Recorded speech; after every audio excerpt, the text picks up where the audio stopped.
दोस्तों, कैसे हैं आप लोग। टर्मिनेटेड लॉसलेस ट्रांसमिशन लाइंस के ऊपर क्वेश्चन लाई हूँ। देखिए, पहला है expression for input impedance of a transmission line in terms of load impedance and characteristic impedances. इसका क्या होगा out of the given options. देखिए, ये भी गलत ही लग रहा है क्योंकि ये नहीं होता है।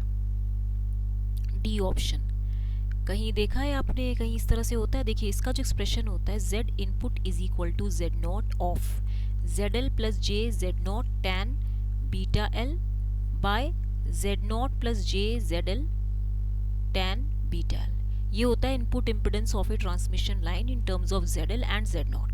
ठीक है, तो इसको मैच करते हुए अगर आप देखेंगे तो आपका कौन सा ऑप्शन होना चाहिए? आपका होना चाहिए ये वाला ए ऑप्शन, क्योंकि हम इनपुट वोल्टेज जो इनपुट इम्पिडेंस है इसको एज द रेशियो ऑफ क्या बोलते हैं? वोल्टेज एंड करंट ही तो बोलते हैं। As the ratio of voltage and current representing voltage and currents in hyperbolic form. तो ये इस तरीके से होगा। ठीक है, नेक्स्ट क्वेश्चन है आपका input impedance of A short circuited transmission line. Short circuited transmission line, that means this is the transmission line of any length. This is Z naught. If there is source voltage, and here if it is terminated means there is a short at the load side. This is a short. At this side V will be 0. Okay, so the answer will be, जब आप इसमें इस previous expression में आप ZL को क्या बोलोगे? ZL is equal to VL upon IL होता है। मतलब ये जब जीरो होगा तो ZL तो जीरो हो जाएगा ना। जब ZL जीरो होगा तो आपकी वैल्यू क्या आ गई? ZSC इज इक्वल टू, आप यहाँ से ही देख लीजिए, ZSC निकालना है आपको short circuited. ZSC is equal to Z not, ZL zero हो गया, plus J Z not tan beta L। क्यों ZSC जीरो, ZL जीरो नहीं हो जाएगा? क्योंकि जब आपका शॉर्ट है, voltage VSC is equal to voltage at the load side, तो शॉर्ट हो गई ना, बाय यहाँ पे क्या आएगा? Z नॉट, और ये ZL जीरो था, तो ये पूरा जब करोगे तो ये ZSC कितना आएगा? J Z not tan beta L। तो यहाँ पे इसकी वैल्यू कितनी होगी? J Z not tan beta L। This is the right answer. Okay, इस तरीके से आपको ओपन सर्किटेड के केस में भी करना है जब ओपन सर्किट का क्वेश्चन आएगा। Input impedance of a transmission line can be represented in terms of this simple trigonometry function. किस फंक्शन में रिप्रेजेंट किया जाता है? साइन, कोसाइन, कॉट और टेंजेंट। तो आंसर क्या होता है इसका? टेंजेंट फंक्शन में है ना। आप ऊपर देखिए, जो एक्सप्रेशन लिखा है मैंने, इसमें क्या लिखा है? टेंजेंट फंक्शन में लिखा है ना, tan बीटा L। तो किस फंक्शन में है? इनपुट इम्पिडेंस किस फॉर्म में दिया हुआ है? टेंजेंट फंक्शन में दिया हुआ है। नेक्स्ट क्वेश्चन है, if a lambda by 3 transmission line L is equal to lambda by 3 is short circuited that has a characteristic impedance 50 ohm है। और शॉर्ट सर्किट का मतलब क्या है कि जो ZL है वो जीरो है, तो इसका इनपुट इम्पिडेंस कितना होगा? ये आपको पता ही है। Z input is equal to ZSC is equal to J Z not tan beta L। तो J Z नॉट कितना दिया है? 50, और ये tan into beta L। Beta L कितना है बताइए? 2 पाई बाई लेमडा, और ये लेमडा बाई 3। ठीक है, तो ये हो जाएगा J into 50 tan 2 pi by 3। 3 नहीं कट होगा।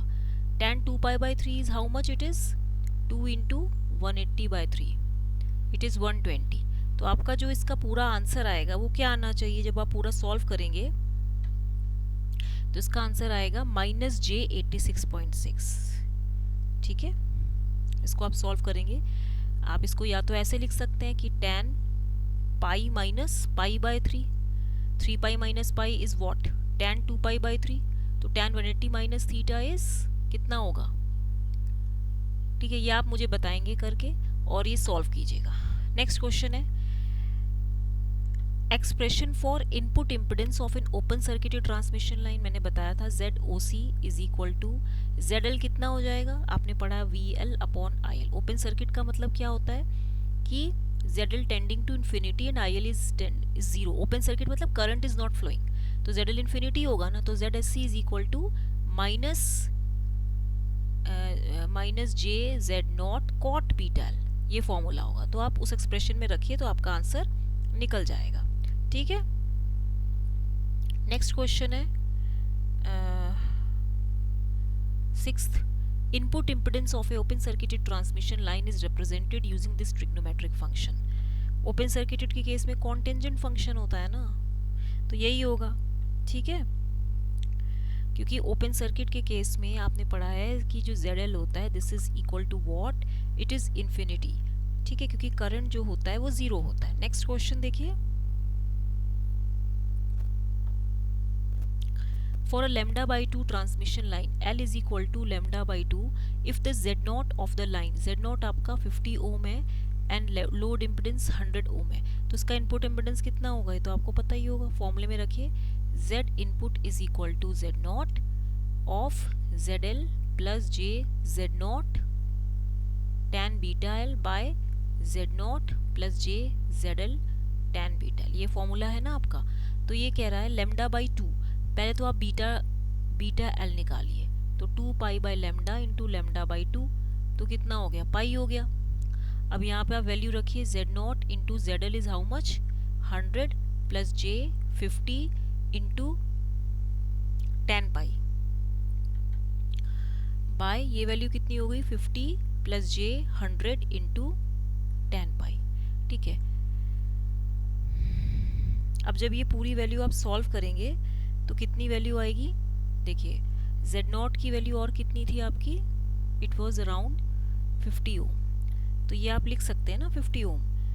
तो we get input impedance of the transmission line, जब आप ये पूरा सॉल्व करेंगे Z0 कितना है 50 ओम है, तो इसको जब आप पूरा सॉल्व करेंगे तो ये जो आपका लोड इम्पिडेंस आएगा, जो आपकी इनपुट इम्पिडेंस होगी, it will equal to that of the transmission line ZL, ठीक है। tan 0 0 होता है, tan 90 इन्फिनिटी होता है, तो tan पाई कितना होगा, tan पाई भी जीरो ही होगा ना। तो ये वैल्यू जब यहाँ से ये तो पूरा कितना हो गया 50 इंटू 100 प्लस ये जीरो हो गया अपॉन 50 प्लस जीरो, तो ये वैल्यू कितनी हो जाएगी 100, तो ये वैल्यू हो जाएगी आपकी आई थिंक ये वैल्यू होगी 100 ओम, क्योंकि हमेशा याद रखिए कि लेमडा बाई 2 के केस में Z input is equal to ZL होता है।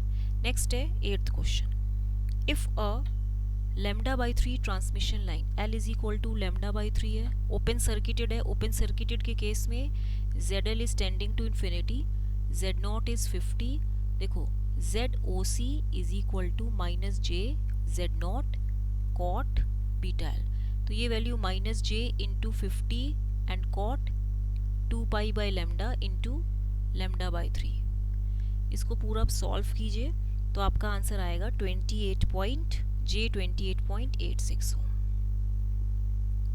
ठीक है। आपको वैल्यूज पता होना चाहिए, cot pi by 3 tan pi by 3, ठीक है, तो ये वैल्यू इतनी आएगी। नेक्स्ट क्वेश्चन देखते हैं, expression for a transmission coefficient of a transmission line is कितनी होगी, देखिए T जो होता है ट्रांसमिशन कोफिशिएंट है, this is equal to reflection coefficient plus 1, ठीक है। जब आप इसमें रिफ्लेक्शन कोफिशिएंट की वैल्यू आप रखिए ZL minus Z0 by ZL plus Z0, ये वैल्यू यहाँ रखिए और प्लस 1 कीजिए, तो आपका आंसर कितना होगा twice ZL plus ZL, twice ZL upon ZL plus Z0, मतलब transmission coefficient is the ratio of VT by V input होगा ना।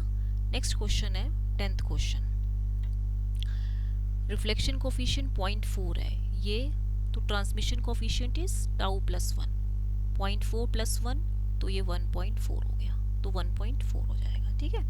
नेक्स्ट है इफ द ट्रांसमिशन कोफिशिएंट आपको दिया है 1.6, तो रिफ्लेक्शन कोफिशिएंट कितना होगा, T is equal to tau plus 1 T minus 1, तो T 1.6 माइनस 1, तो ये 0.6, तो ये वैल्यू 0.6 हो गई, ठीक है। नेक्स्ट क्वेश्चन देखते हैं, for a transmission line if the transmission coefficient is 1.4, तो इंसर्शन लॉस क्या होगा, तो this is equal to minus 20 log base 10 mod T होता है ये इन dB, ठीक है। तो ये वैल्यू कुछ माइनस 20 लॉग बेस 10 और T की वैल्यू कितनी है, कैलकुलेटर निकालिएगा 1.4, इसको सॉल्व करेंगे तो आपका आंसर A ऑप्शन आएगा, ठीक है। नेक्स्ट है the relation between nepers and dBs, ये तो पता ही है आपको, लॉस में पूछते ही हैं, तो इसका आंसर होगा one neper is equal to 8.686 dB। E की वैल्यू जो होती है ये होती है 2.718। तो जनरली ये होता है कुछ 10 log ई।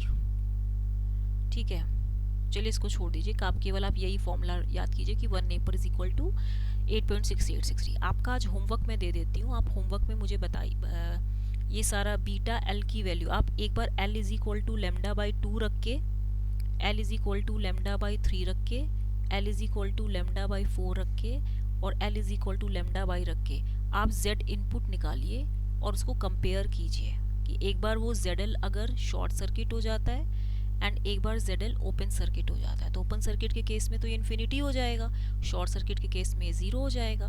तो यहाँ पे आपको इतना पता होना चाहिए theta is equal to beta L. Input impedance का जो फॉर्मूला बताया मैंने उसमें theta is equal to beta L रखेंगे। तो आपको ये सारे वैल्यूज़ पता होना चाहिए, tan π/3, cot 2π/3। ये वैल्यूज़ आप मुझे इन दोनों की वैल्यूज़ आप लिख के बताएंगे कमेंट सेक्शन में। पूछ तो रही हूँ, देखते हैं कितने लोग आंसर देते हैं। इसको लाइक शेयर सब्सक्राइब करना मत भूलिएगा।